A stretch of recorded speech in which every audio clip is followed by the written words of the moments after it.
what's up? I am Tony, making food Matta, and this is Tony Talk, a Mattafied View into the culinary industry. We are the second episode of season 2, and I have young Isaac with me today. What's up? So, as always, I am simulcasting on my YouTube channel and on my podcast.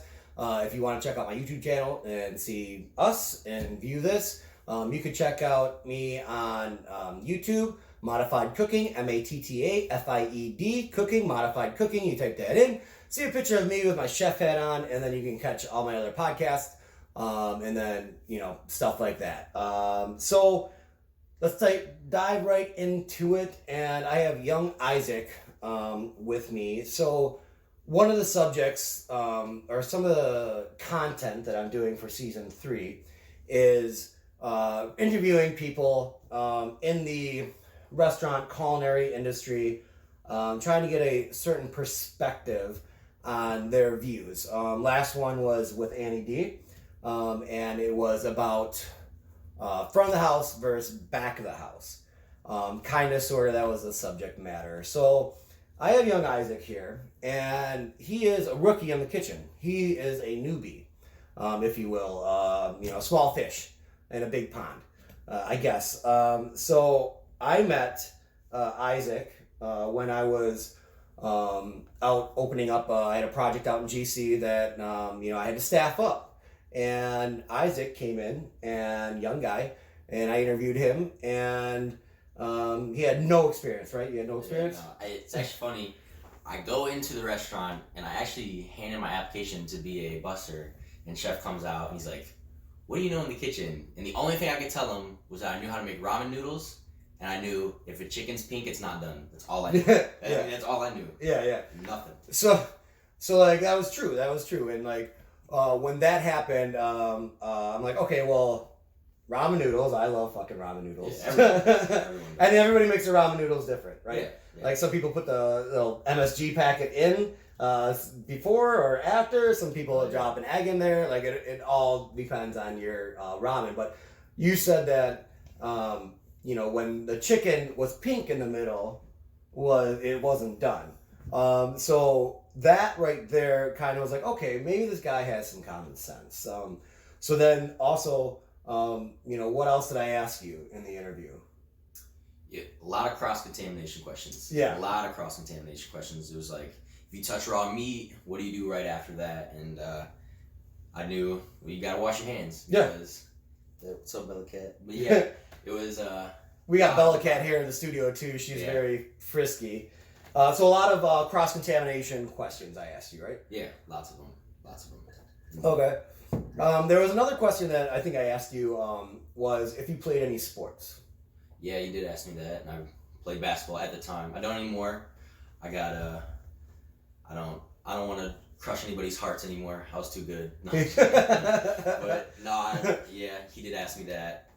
So I asked you, the main reason why I asked you about your if you're on a sport is because a lot of times, like in the kitchen, you're on a team, right? And I asked you if you're on a team, and you said that what position did you play? Point guard. Okay, so the point guard is pretty important, right? Yeah. Okay. Probably one of the top 2 most important. Okay, so you have the point guard, and then so then you have the coach, and then you have the captain. So some of these things can be related into the kitchen. You have the chef, you have the lead. Chef would be the coach, and the lead would be like the captain of the team, right? Yeah. So you played sports, so that kind of like made me want to hire you, and like I took a leap of faith. Like, you came in, like you dressed appropriately, you weren't, you didn't smell like weed. Like some people come into interviews and they smell like weed. Like, you're very young too, even though it's legal, but whatever. Some people come to interview like all messed up, or like they come in with ripped shorts on. Like, you were very put together, and I liked your attitude, so I took the leap of faith into hiring you. So what were your first like reactions of like me, like when I came out to like interview you? Now you can be honest. I was I don't want to say I was intimidated. Mm-hmm. I was more intimidated by the job itself. But chef came out, he was kind, so I was like, okay. Like, and I actually was referenced there because my cousin worked there. So I walked in, I was told that they were kind people, and he came out, he was kind, I was like, okay. And it kind of calmed me down a little bit. So my first question was, this guy's kind, but I don't know what the fuck he's doing hiring a guy with no experience. I was confused. I was very confused. I was like, I mean, you can have me in the kitchen, but I'm gonna fuck shit up. Yeah. Like, I don't know. I'm just letting you know, like, shit's not gonna go well. You can teach me. Go ahead. Yeah. So like that was like very like, I mean, I would rather have on my team, I would rather have somebody with no experience, right? Yeah. Who's a young kid. You're 17, gonna be 18 In March. So, man, you know, like it's right around the corner. Yeah, right around the corner. So like I would rather hire a young kid, you know, rather than somebody who is seasoned, somebody who's older, somebody who is already stuck in their ways. I seen you, they call it being green. Like I seen something in you that was like very like good. And like I was like, you know, I can mold this guy. You know, there's a new concept that I'm working on. And I'm like, I got this young kid who has no cooking experience, and he seems like a good kid. Like I want to take this guy under my wing. You know, and that was like really good. So you were kind of intimidated by me, but like not really. More of the job. Because like I said, I didn't have an experience. I mean, I get hired. He's like, all right, you're hired. Gave me my days. And I go back to the car, and I sit in the car with my mom. I'm like, and I just look at her, I go, I'm a fucking cook. Like, I don't know what I'm doing. I started freaking out. Yeah. And he handed me the menu, and I was looking over it, and I'm just looking at it, I'm like, how the hell do I make pretzel sticks? Yeah. I don't even know how to do this. So that was, I forgot about that. So I handed you the menu, right? And I said that, what station were you going to be working? Pantry. So pantry, cold side, salad side. Entry level, like super entry level, super basic. But I handed you the menu, and I circled basically everything that was going to come off your side, right? Yep. Okay. So you took that home, and then like you're like, man, like I have to work now, like, you know. And then like what was like the night before? Like the night before you started, how'd you feel like going into the kitchen? So I laid my shirt on my bed and my pair of Dickies, my work pants, and I'm looking at it, I'm like, oh shit, this is tomorrow. Because I actually told him, I was like, yeah, but I need like a week to work. So like give me like a week off and then I'll work. Yeah. A week in between. And I'm like, and I actually text all my friends, I'm like, all right, I start working a week. Yeah. And I tried to schedule everyone a day so like I could hang out. And then finally the day came where it's like the next morning, I'm just like sitting there, I'm just like, dude, I'm fucked. I don't know what to do. Like, I'm fucked. So you're like, oh fuck, I'm fucked. So yeah, I mean, you're coming to work. You know, and like we were already rolling, right? We had already opened, right? Yep. So you come in, and who'd you work with the first day? It was like me. It was Pizza Mike. I was on Pizza Mike. Oh yeah. I was on pizza the first day. Oh yeah. Because we were kind of busy, and I was like, okay, we're gonna throw you. We're like, I was like, I don't have time. Like I'm like busy. Like we're busy as shit. Like I want to take you under my wing. However, like, you know, I schedule you like we're unexpectedly busy. Like, you know, busy as shit. So I'm like, okay, like I need to put this guy needs somewhere. So I had Pizza Mike. Pizza Mike was very talented pizza cook. In general. I worked with him at LCA, and he oversaw the owner's suite, which, you know, we worked at Chinoa Hotel, and like, you know, he was just helping us out just to get up and running. So I set him on pizza side, and I think what was it like half an hour into the shift, like what happened? I mean he had me knead the dough, stretch the dough, and I mean, every single time I did it, just holes, probably this big, that big, just kept on ripping. It was bad. And then what happened? What happened with the pizza oven? Towards the end of the shift, Pizza Mike kind of left, and he was doing something else. I don't remember. He's like, I'll be right back. And he was like, just grab that out of there. And he was talking about the little sheet that you put the pizza on. Well, when he said grab that out of there, I'm brand new to this. Yeah. So I go in and I get it with like the little thing. The tongs? Yeah. Or the peel? Yeah, the peel. Yeah. And I get it out and I do it and I drop it on the floor. And I'm like, oh shit, let me pick that up. and I go with my bare hands and pick the shit up. Just boom. They had to give me like a glass of milk to put my hand in. Like it was bad. I'm just sitting there. He's doing like his shit with the pizza. I'm just standing there with my hand and a glass of milk. I just felt so pathetic. I was like, what is wrong with me? So obviously being green, like not understanding, you know, the pizza screen, you didn't realize that it was hot. Picked it up off the ground. I remember I did this too, and he walks in, he goes, "What the fuck happened to you? I leave you for 2 minutes." Yeah. I'm like, it happened. And then chef comes around the corner and he goes, "Welcome to the kitchen." I'm like, oh, all right, let's do it. So that happened. You know, and then I'm like, all right, well, we gotta just stick them on salad. So then I bring you on board. You know, and I forgot, like, I forgot how much I was going to pay you because, like, I was interviewing all these people. Yeah. And, you know, I think I asked you, like, what am I paying you? Like, $12.50, something like that. And, like, I think you were like, no, it's what I paid you, 11 or something? Yeah. $11.50? He takes me into the walk-in cooler and goes, "What am I paying you again? $12.50? And I was like, "No, you're paying me 11." Yeah. I just forgot. Yeah.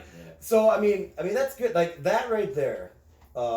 Was kind of like I knew it was like I think it was like 11. I thought it was like 11 or 11.50. It was 1 and 2, but I asked him like 12.50. You know, and like you were honest with me. Like most guys, you know, cooks or whatever, they're like, yeah, I'll go for the highest amount. But like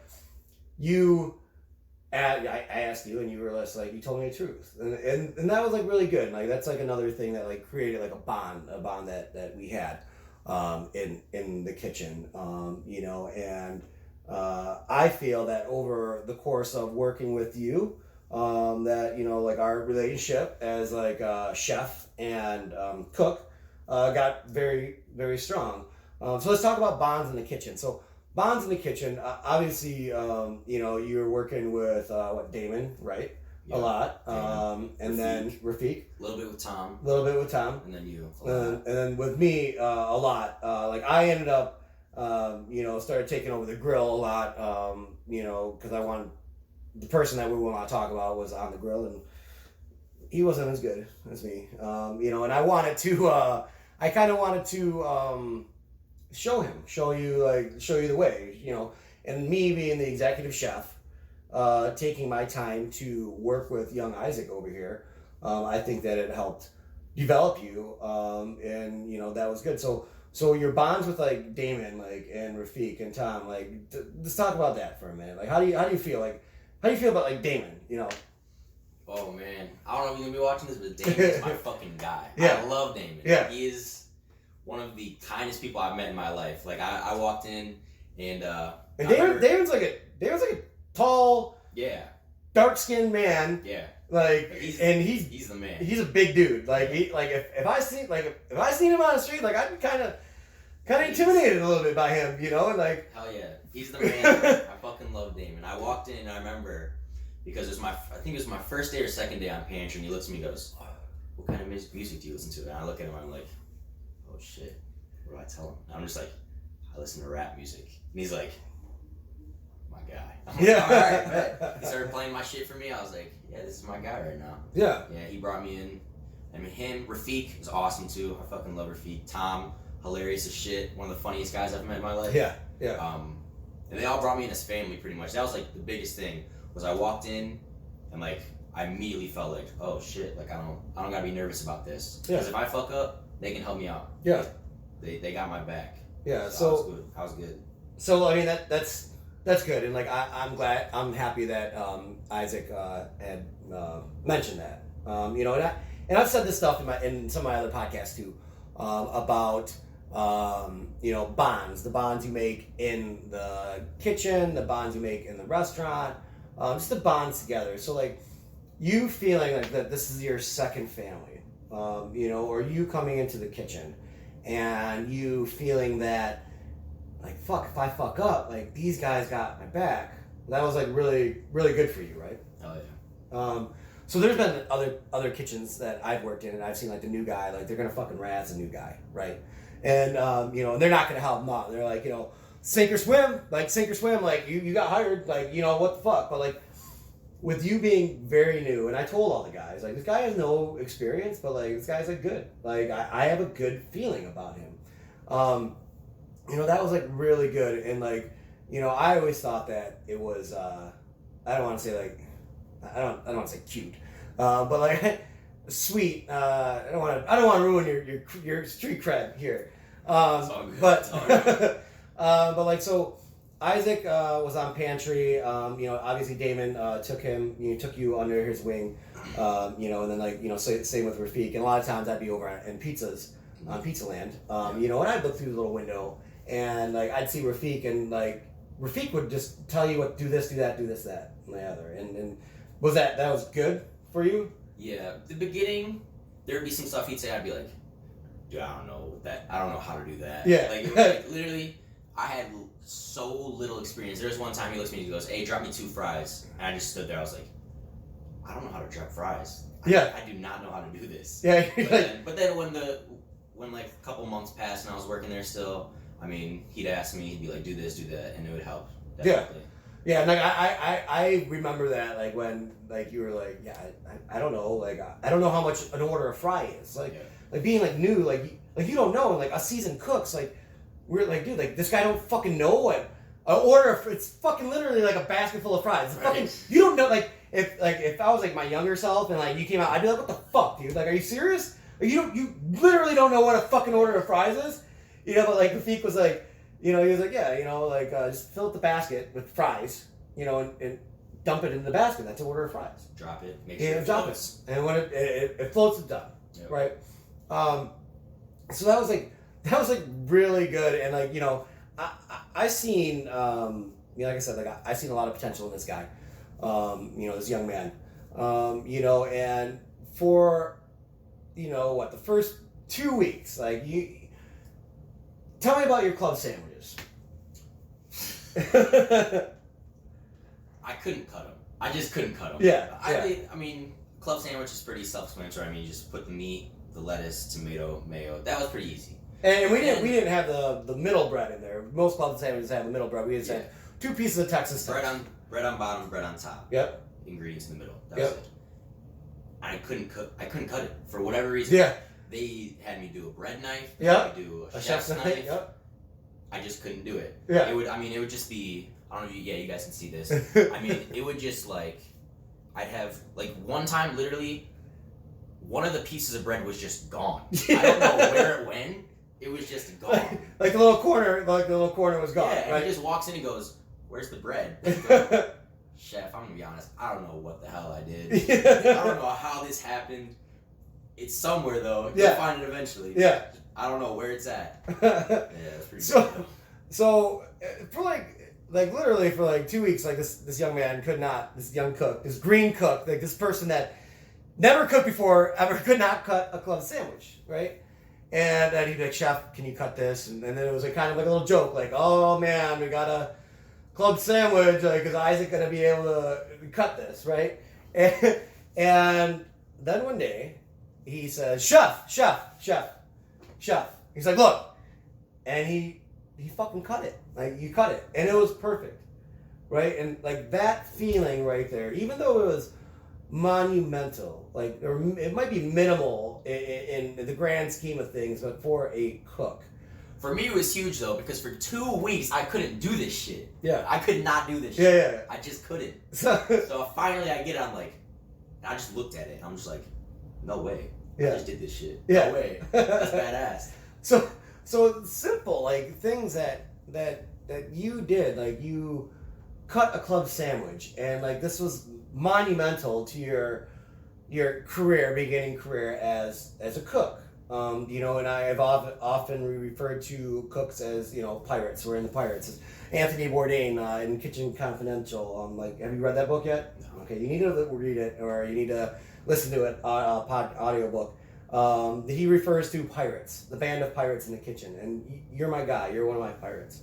And for you to cut that club, and for me being the chef, and to see like the joy that you had when you were like, literally, Chef, look, I cut this. Like that right there, as a chef, like that made me feel like so proud of you as being a cook, and then like that right there, like I don't want to say it touched my heart. I don't want to be sappy. But like it got me. Like, you know, and it's like, okay, now I have this young man, right? And he's part of my team and I have him. And I'm like, man, this guy, I see a lot of potential in you. And that's when like I really felt a connection like with you. And you obviously felt that back, right? Oh yeah. So like it's like a mentorship, like, you know, and I say like a reference to Star Wars or whatever, like the Padawan. Yeah, like you are my Padawan. You know, so like that was good. So let's dive into like some things that happened on the line, you know, and you know, let's talk about like if you're feeling when, you know, Damon left. Like how'd that make you feel? Obviously, you know, I threw together this team that could help out, volunteer on their spare time, you know, during lockdown with this COVID and all these restrictions, and if they felt comfortable coming out of the house with all like under all these fucking circumstances, like I felt like I built like a team of Avengers, you know, but obviously certain people had to leave for certain reasons. So when Damon left, like how did that make you feel? It sucked because like that was my guy, and I actually felt kind of bad because fun fact, he left probably like 2-3 days after I kicked his ass in 2K. So I thought it was me. I thought it was me. I was like, oh shit, did I just beat him so bad that he left? Yeah. Then I heard, I was like, oh shit, like damn. Yeah. Side note, real quick. Isaac is a beast on 2K, and he kicked Tom's ass like multiple times, and he kicked Damon's ass. Like just handed it to him like 100 points. Like I don't even know. Yeah, 30 or something like that. I beat Tom by probably like 45. Yeah, and Tom was just like whatever. Like I'd kick your ass. So okay, so Damon leaves, and like how'd that make you feel? It definitely sucked because like I said, like it's like you build a bond. It's almost like what I kind of felt like it was like is like if my brother moved off to college. Mm-hmm. I kind of equated it to that because in a way you said kitchen's like your second family, like that's all my brothers, and he left. Yeah. You don't know when you're gonna see him again. Yeah. I don't know when I'm gonna see him again. Yeah. So it sucked. I was like, damn, here goes my guy. Yeah. But I kind of looked at it, the bright side. I was like, okay, well, I still got Rafik, I still got Tom, I still got Chef, and then John came on. Yeah. Yeah. Like, yeah. Okay, I got John now. Yeah. So and that was another thing too. So like. Me trying to build a team. Obviously, there's volunteers in the kitchen, you know, and then I want to build this team so when I leave, that the team will be strong. So I seen John, which was another young guy. His father was a chef. You know, I asked him about some questions and stuff, and I took him on board, and it was good. It was good to see you and John bond together, and it was good. You know, and like, you know, you guys were like good together, and like if I'd be over on pizzas and I knew that like John would be on the grill and then you would be on pantry, and I felt very comfortable with that, you know, and that was like really good, and that bond that you guys had was good. Like I'm not too sure if you guys are still buddies or whatever. I text him actually pretty regularly. Yeah. So I mean that's good, and you know, and that you know that's good. So after Damon left, Isaac was, you know, it kind of sucked. You know, and that's something that happened in the kitchen. Like, you know, your brother left, you know, and I tell a story in one of my earlier podcasts about, like, how this kid, Ron, like, he was a total jock. Like, I'm a burnout stoner. I got promoted to cooking. Like, I was a dishwasher, and, like, the one guy quit, and, like, now I'm the burnout stoner, hanging out with a jock guy that I have no business hanging out with, or not hanging out with, but cooking with. We got this bond. We had this bond, and then he ended up, you know, going off to the Air Force, you know, and you're that feeling that your brother, he's gone, you know, and that sucks. So there was like another time too, that, I mean, we can edit this out, like if you want, but, you know, like you had a very rough day, and you know we pulled you aside, you know, and you had to go, you had to leave the line, you know, and in that day, in that sense, me being your chef, your buddy, try the Jedi Master. Like I sensed that something was wrong. We won't get into that, but like I knew that something was off with you. We talked, and you went home, right? And then I think you felt kind of bad, like about it. But like at the end of the day, like what did I tell you about like coming into the kitchen?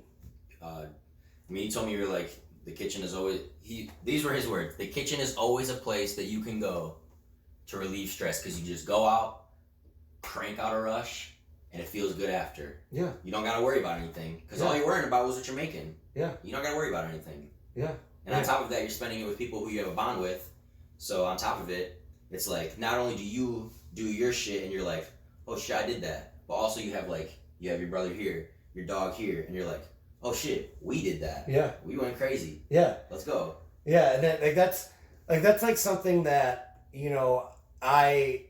I was told by one of my chefs years ago, Chef Joel, about that, because I went through a series of breakups, and this one was really bad. And that's what he said to me, basically. I modified it a little bit.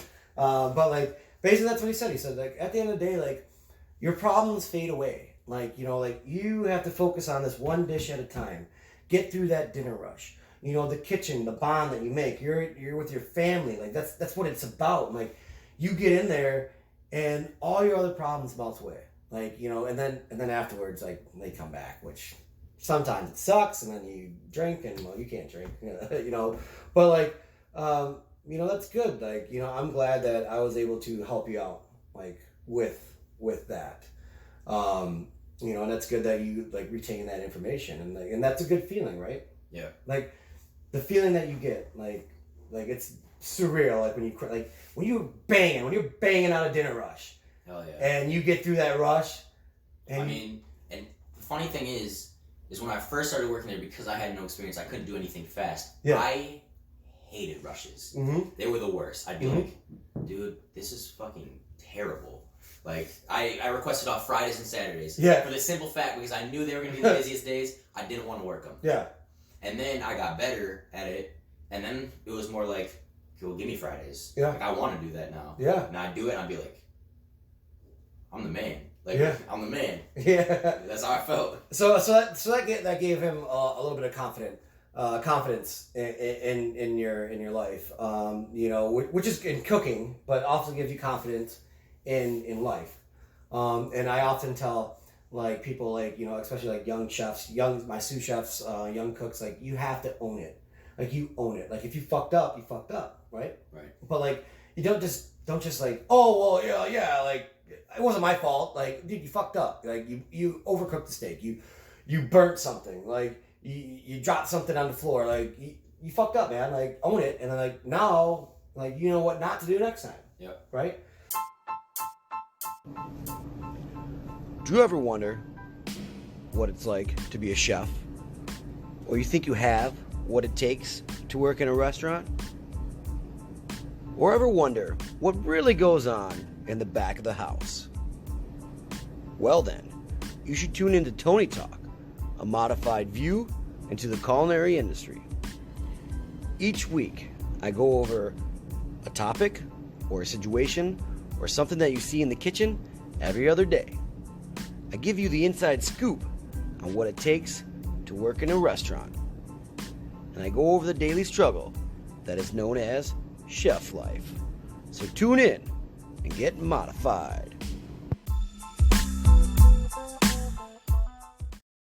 So let's fast forward a little bit in our cooking relationship. Me and you started cooking together. We had that bond, and like, I wanted to leave this place that I helped.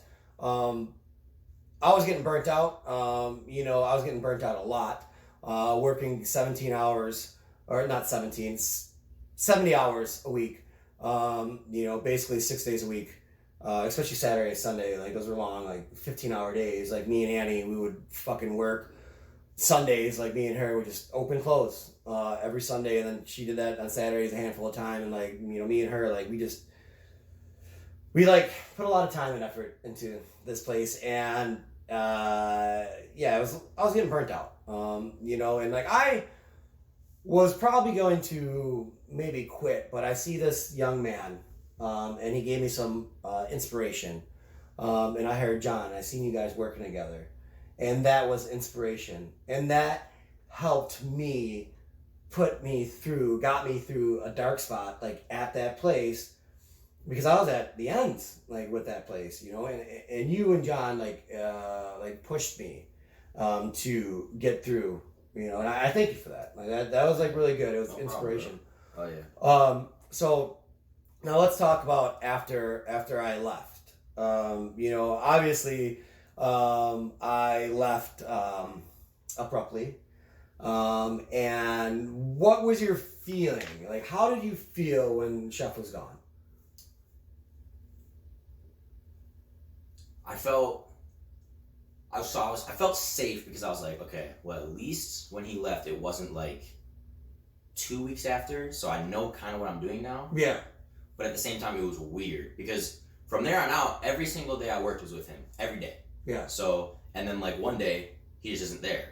And then the next day, he's not there. I'm like, okay, this is weird. He's not here. What's happening? And then the next day, he's not there. And then Tom pulls me aside. He's like, yeah, he's gone. I'm like, oh shit, news to me. Yeah. What the hell? Yeah. So it was kind of like a, what the hell? But I was like, all right, well, let's do this shit. Like I got responsibilities. I gotta take care of it. Yeah. I'm not gonna like Chef's my guy, but I'm not gonna like be like, all right, well, fuck this place now. Like, I still gotta do my shit. Yeah. It's my job. I gotta do it. So, I mean, that's very interesting that, young Isaac brought that up. So I left. Well, we won't talk about that. I'm still salty, very salty about that. But I left, and, when he found out, he called me, and we had a conversation. And that's exactly, what did I tell you?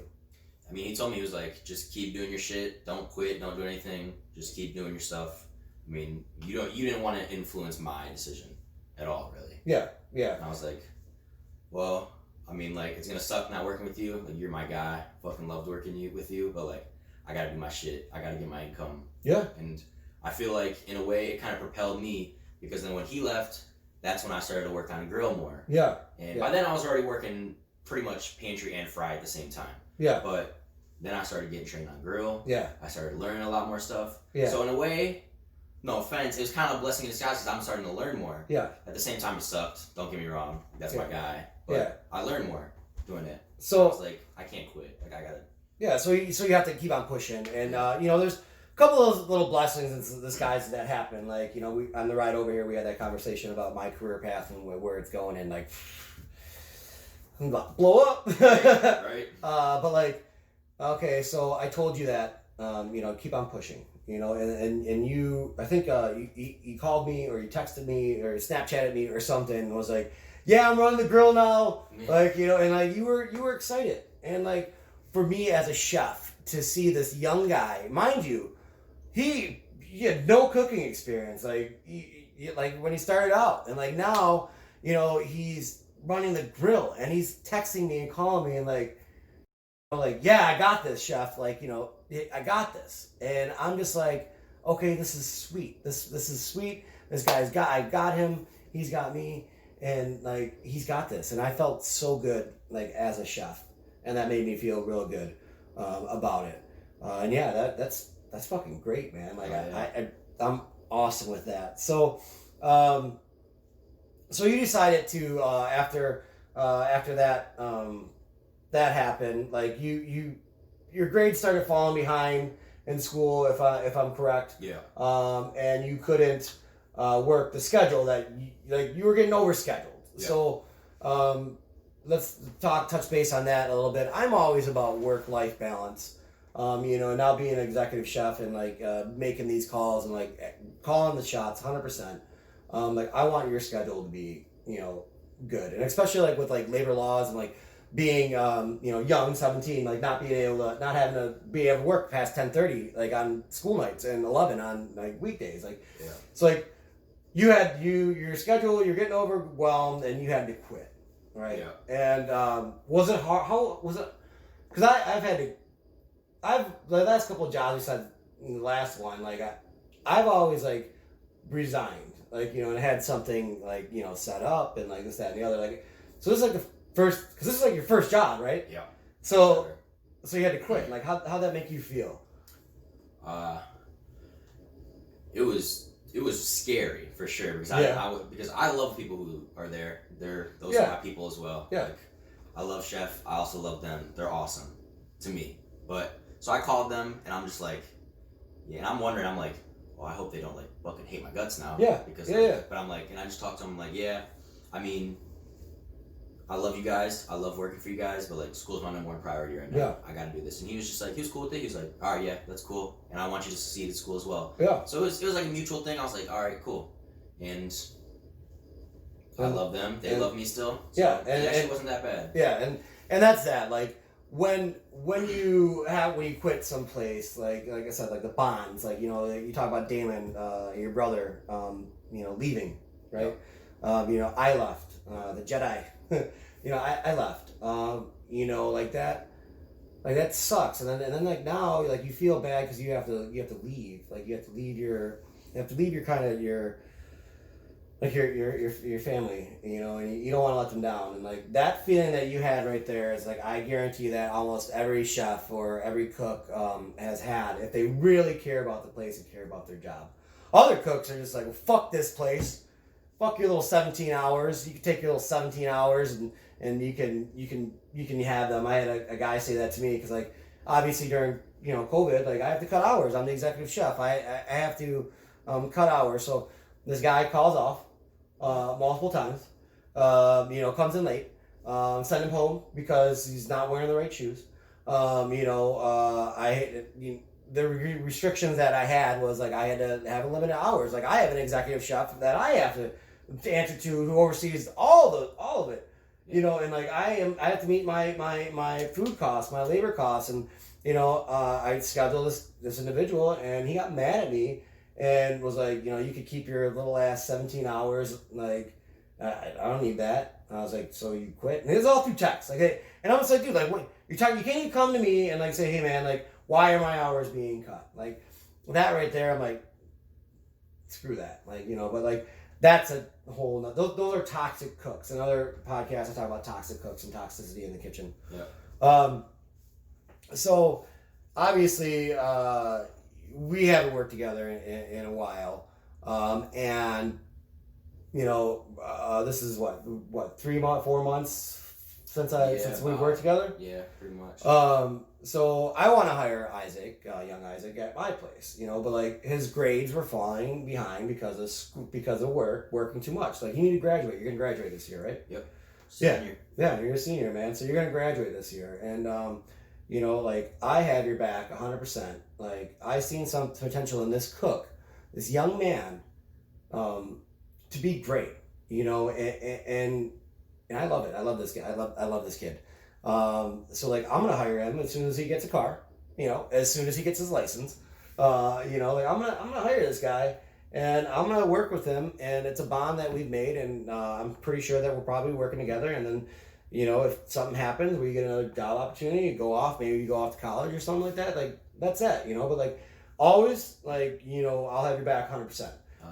You and John, if he keeps his shit together, and anybody that I've worked with over the last couple of years of my career, and you're worth it. You're in my circle. You're in the Mattafied network, and if I get better, then you'll get better, and like that's great, and I really appreciate everything that you've done for me, and it's just great to see like a young cook, like and like yeah, man, like I appreciate it. So.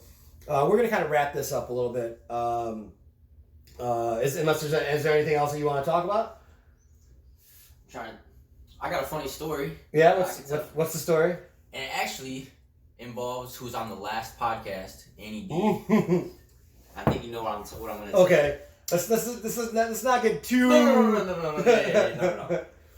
I actually, because I had to ask. Yeah. I asked her for her daughter's number. And that offer is still on the table. If you want to give it to me, so I'm friends with you on Facebook. Just slide it through my DMs. So that's so this young man, like asks Annie, for her daughter's number. They're the same age. Like I was like, what the fuck? When Like, I asked him, he goes, "You won't do that." And I was like, "Yes, I will. I did it." He was like, so he asked her for her number, and she was like, I don't know. You're gonna have to ask her yourself, or something like that. But I couldn't believe that confidence, that the balls that you had to do that. I was like, what the fuck, man? Like, "Hey, man, dude, like oh man." So good story.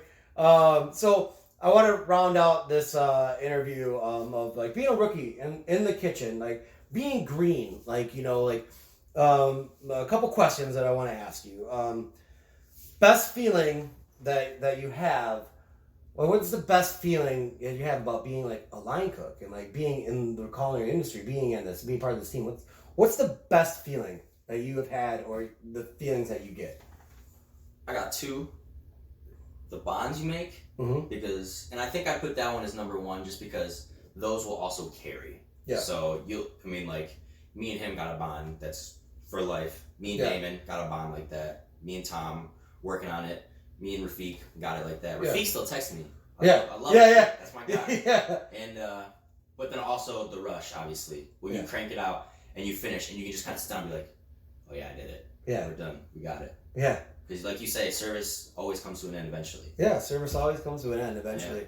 Yeah. So those are your best feelings. So what's the worst feeling that you have had, or that you anticipate getting, or whatever, in the kitchen, being a cook? Or a fear?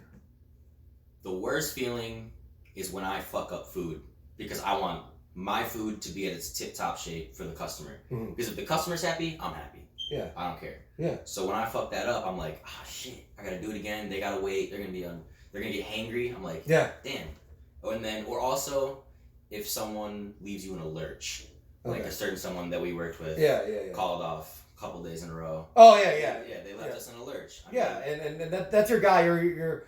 You're expecting this person, your teammate, to show up. Yep. And you call off, and you have bullshit excuses, and like, it's fucked up, I mean, but yeah, that definitely, that's one of mine, not being reliable. And then also the other one was, you had pointed on like not messing up your food and having to make it over again, because you're right, because like people have to wait, and like you could be a hack and just send it out, right? Yep. But personally, you're not if that a hack. happens to me, I'll remake the whole thing, just because I want it to be at its best. I'd rather send out something that's an extra 5 minutes, but it's perfect, than something that's like sooner, but it's not as good. Yeah, you're a fucking hack. Yeah. Okay. I'd rather send out the better stuff. Want sexy food. Yeah. Sexy food. Yeah.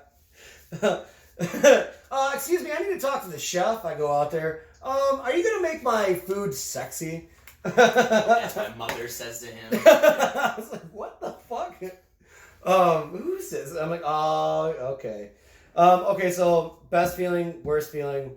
Now, do you think that this was, I mean, obviously you had no job ever, maybe cutting grass. Do you think that you will remain in this career? Do you think that you'll be cooking for a while? Or do you think that like you might cook for a while and then explore something else? Or like, do you think it was a good decision interviewing with me that one day with me coming out with my bandana on? Yeah. And actually, it's funny. I've talked to him a little bit about it. I never thought I'd go into culinary. Mm-hmm. Never. And now I look at it and I'm like, so my dream job is actually a pediatrician, like a child's doctor, because I love spending time with kids, babies. It's my favorite thing. Yeah. So that's my dream job. But now I actually have something to lean back on if that doesn't work out, because it's a lot of schooling, a lot of money. Yeah. And I know I have something that I like as well now. Yeah. And culinary is my number 2. Yeah. I want to be a chef like him. Yeah. And eventually, the Padawan will pass the Jedi. No. Yeah. I mean, that's fine. And that's what I always want. And if you actually listen to me, you know, I'm usually right about a lot of things, especially like maybe not life decisions, but like, but like I'm pretty right about like the career and like kitchen and like what you need to do to be successful. And you know, and I'm glad that I took that leap of faith with you, and for you to be where you're at right now is just amazing. Like it's fucking amazing, and like I'm good. Like we're good. So that just about wraps it up. So once again, this is Tony Talk, a modified view into the culinary industry. We had young Isaac on the podcast today, talking about being green, being a new guy in the kitchen with no experience. As always, as I mentioned, I am simulcasting this on my YouTube channel. You can YouTube search Mattafied Cooking, Mattafied, Modified Cooking, see a picture of me, my tall hat on, and then this will be linked up to it. It's also on Anchor Radio, iHeartRadio, Google Podcast, Spotify. I got getting an iPhone finally, so I'll get it on iTunes, Apple Podcasts. It will be on that. So like, share, subscribe, and yeah, that's it. So thank you. Have a good day, and yeah, man, have a good day. See you.